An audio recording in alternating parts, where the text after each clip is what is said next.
Uhum. Pessoas chegando com dor de cabeça, cefaleia e isso, aquilo, aquele outro, dor no braço, puxando tudo para um lado. Tu vai ver o que está acontecendo com o vivente. Encosta no rosto da pessoa, bruxismo. Bruxismo é o quê? Tensão, falta de ânimo, baixa autoestima, tentando controlar uma situação que não está conseguindo dar a volta. Eu vou segurar esse casamento pelos dentes. Eu vou segurar esse relacionamento pelos dentes. Vou segurar esse meu emprego pelos dentes. Eu não posso perder. O que acontece?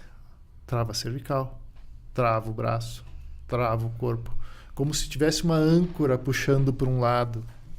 Lá embaixo na coluna, no ciático, começa a pinçar. E é só emocional. Aqui.